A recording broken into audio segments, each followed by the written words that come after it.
Hey guys, Paul Geddes here, Lowrance Pro, with your Lowrance tips and tricks of the week.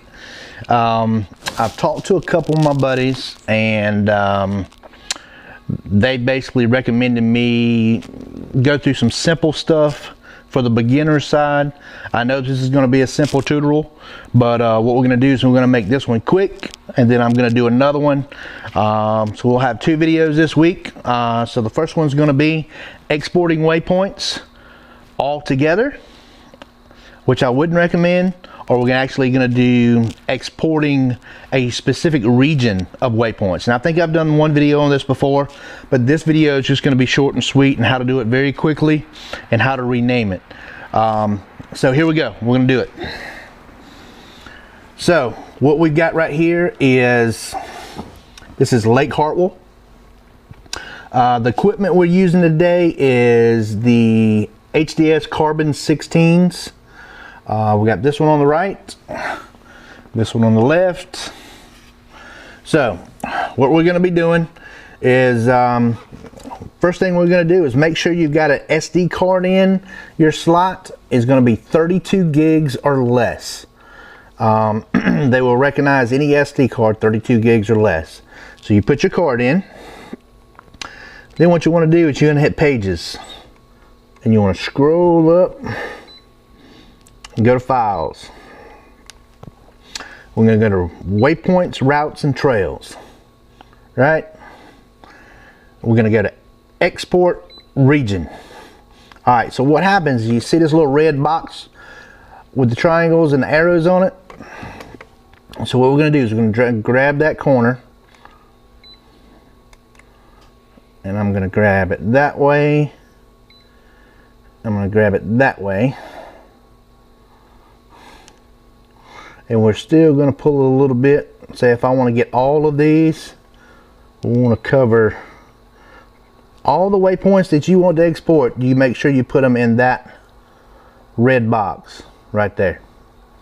If you need to zoom out a little bit so you can fit them in there, that works too.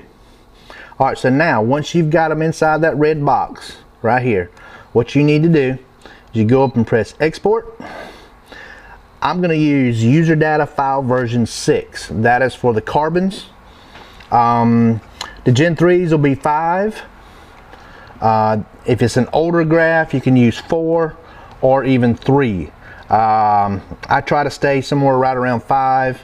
Since I know it's going to be for me, I'm going to update it in 6. So we're going to choose Export, and I'm going to choose memory card right. Then you hit OK. We're going to hit create a new file or select an existing file. So if you're just updating, you could select an updated file, and you can select the name you've already got there, and it'll update that file. We don't have one, so we're going to hit New, and then we're going to say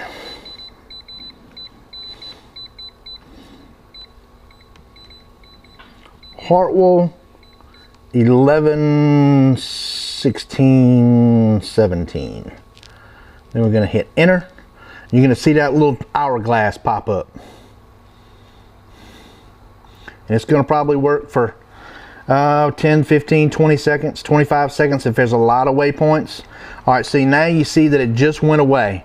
So before we go deleting any waypoints, I would go ahead and make a backup of it, do it again, just save it under a different name. But just to double check that we've got our file, we're going to go to Pages, go back to Files, memory card right, and 11.16.17.usr is our actual file. So that's the one that we just done. You see, I've got a bunch of other stuff on this card. I've got an update file for a Gen 3, somebody else's backup file for a USR. Ignore all that. Hartwell 11.16.17 is what we're looking for. So right now, that's what we're wanting to do. But to check it, what we want to do is we want to click on it, and we want to look at the size. 3.5. That means there's actually data on there. If that size says 0, something went wrong, and it's not working correctly, you need to try it again. So if we were going to bring it back in on another graph, we just hit import. And that's it. That's the easiest way that I know to show you how to export for each lake. For us, when we're traveling, we export them for each lake and put them on a card. That way we can load those lakes when we go to them, and that's it. So hope this helps. TacticalSonar.com. I appreciate all the views and subscribers. Thanks a lot.